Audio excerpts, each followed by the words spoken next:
Hey everyone, welcome and welcome back to my new video. तो आज का video requested video है MPPSC 2024 के लिए प्री की बुक लिस्ट का ये वीडियो है। और इससे पहले भी बुक लिस्ट का वीडियो मैं बना चुकी हूँ। ठीक है, तो ये सेम वैसे ही रहेगा, इसमें ज़्यादा कुछ चेंजेस नहीं होंगे। जैसे कि आप जानते हैं कि सिलेबस में बहुत माइनर सा चेंज हुआ है प्री के सिलेबस में। तो जो बुक लिस्ट बताऊंगी इसमें भी बहुत कम चेंजेस होंगे, बहुत कम चेंजेस के साथ सेम वही होगा। तो जिनको पहले से सब कुछ पता है, जिनको कुछ जानने की जरूरत नहीं है, तो वो बैठ के पढ़ाई भी कर सकते हैं। और जिन्होंने रिक्वेस्ट किया था ये उनके लिए वीडियो, और बाकी सब लोग भी देख सकते हैं। ठीक है, तो यूनिट बाय यूनिट स्टार्ट करेंगे। और हाँ, आप लोग नई नई बुक लेने से अच्छा है आप ऑनलाइन सोर्सेस आप यूज़ कर ही रहे होंगे, यूट्यूब, टेलीग्राम, ये सब कुछ। तो ये भी इनको भी फॉलो कर सकते हैं। इसमें भी बहुत सारे पीडीएफ वगैरह प्रोवाइड कराए जाते हैं। ठीक है, डीएसपी ललित बैरागी सर का चैनल है टेलीग्राम में, डीएसपी ललित बैरागी ऑफिशियल। तो सर उसमें बहुत अच्छे से गाइड करते हैं और पीडीएफ वगैरह सारे प्रोवाइड कराते हैं बहुत अच्छे से। अगर आपको किसी भी चीज़ की पीडीएफ चाहिए तो आप सर के चैनल को ज्वाइन कर सकते हैं। आपने पहले से किया होगा, नहीं किया है तो ज्वाइन कर सकते हैं, वहाँ से पीडीएफ वगैरह सब कुछ ले सकते हैं अच्छे से। ठीक है, और गाइडेंस भी। अब आते हैं बुक लिस्ट में, आते हैं क्या करना है। यूनिट 1 आप जानते हैं हिस्ट्री है। ठीक है, भारत का इतिहास है। भारत के इतिहास के लिए सारी चीज़ों में जिनमें जिनमें हम लूसेंट यूज़ कर सकते हैं, तो लूसेंट मस्ट बुक है। हिस्ट्री है तो आप चाहे जो पढ़ो हिस्ट्री के लिए, लेकिन लूसेंट आपको पढ़ना मस्ट है। ठीक है, लूसेंट आप पढ़ोगे ही पढ़ोगे। इसके साथ आप जो नए टर्म यूज़ हुए हैं इनकी भी सर ने पीडीएफ दी है टेलीग्राम में, तो ललित सर ने, तो वो आप जाके देख सकते हो या खुद से सर्च कर सकते हो गूगल में। ठीक है, आकार आईएएस के नोट्स भी पढ़ सकते हो हिस्ट्री में, उसमें भी दिया रहता है। ठीक है, और बाकी सारा तो सेम है, वही है जो आपने पहले से पढ़ा था। आपने जिससे भी पढ़ा है आपको उसी से पढ़ना है। ये सबका बहुत अपना होता है। जैसे कि स्पेक्ट्रम से आप सामाजिक धार्मिक सुधार आंदोलन 3-4 पन्ने के नोट्स बना सकते हो खुद से। ठीक है, और इसी तरह भारत स्वतंत्रता के पश्चात भारत का एकीकरण और पुनर्गठन, इनके भी आप 2 पन्ने के नोट्स बना सकते हो इकट्ठा करके। तो और बाकी ज़्यादा सोर्स यूज़ नहीं करने हैं। ठीक है, अब आते हैं यूनिट 2। यूनिट 2 में क्या है, मध्य प्रदेश का इतिहास। तो एमपी की आप जो भी बुक पढ़ते हैं, ठीक है, जो भी जैसे आप परीक्षा धाम पढ़ते हैं, या आप महेश वर्णवाल पढ़ते हैं, या पुड़ेकर पढ़ते हैं, इंग्लिश मीडियम में है, तो अगर आप मुकेश माहेश्वरी पढ़ते हैं तो ऑब्वियसली आप हिस्ट्री भी उससे ही कंप्लीट करेंगे। तो एमपी की हिस्ट्री, एमपी की ज्योग्राफी, एमपी की पॉलिटी, ये सब तीनों उसी से आपको कंप्लीट करनी है जो भी आप एमपी की बुक पढ़ते हैं। ठीक है, तो इस तरह इसके बाद हम आते हैं यूनिट 3 में, भारत का भूगोल। अगेन जिसमें जिसमें लूसेंट यूज कर सकते हैं उसमें लूसेंट यूज करना है, और ये मस्ट है। तो आपको भारत के भूगोल के लिए, ज्योग्राफी के लिए लूसेंट यूज करनी है। इसके साथ ही आप महेश वर्णवाल से भी ज्योग्राफी की जो है उससे कुछ कुछ टॉपिक देख सकते हैं जो आपको लगे कि जैसे हिमालय वगैरह, जो आपको थोड़ा ज़्यादा डिटेल में देखना है कुछ भी। तो इसी तरह से नेक्स्ट आते हैं मध्य प्रदेश का भूगोल। अगेन एमपी की जो भी बुक आप पढ़ते हैं उससे आप भूगोल कंप्लीट कर लेंगे एमपी का।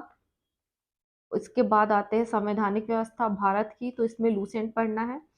और इसके साथ एमपी में जो बुक पढ़ेंगे उससे एमपी की पॉलिटी कंप्लीट हो जाएगी। और आयोग जो दिया हुआ है अभी तक, आयोग आप जिससे भी पढ़ते थे, परीक्षा धाम से या निर्माण से, उससे आपको आयोग पढ़ लेने हैं सेम उसी से। अगर आप फर्स्ट टाइम दे रहे हैं तो आप परीक्षा धाम या निर्माण, इन दोनों में से एक कोई ले लीजिए आयोग की बुक, और उससे आप आयोग कंप्लीट कर सकते हैं। ठीक है, और जिनको पहले से पता है तो वो तो उन्हीं से पढ़ेंगे। अब आते हैं यूनिट 6। यूनिट 6 है भारत और मध्य प्रदेश की अर्थव्यवस्था। अगेन लूसेंट से कंप्लीट करना है इसको, लूसेंट एक बार देखनी है इसके लिए भी, भारत के लिए।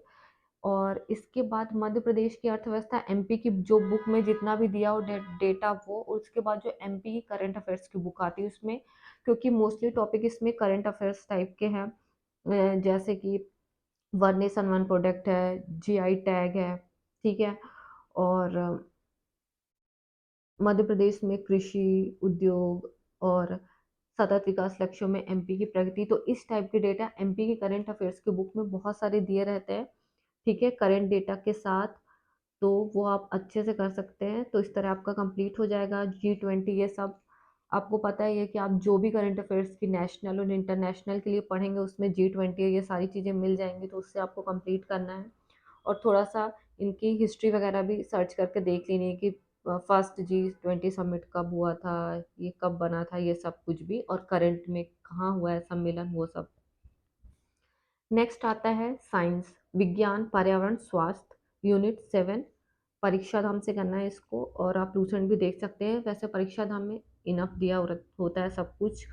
और उसमें जो विज्ञान की शाखाएं वगैरह जो अभी सिलेबस में ऐड है वो परीक्षा नाम में ऑलरेडी दिया हुआ है, ठीक है। अब आते हैं यूनिट 8 में, नेशनल इंटरनेशनल और एमपी का करंट अफेयर्स।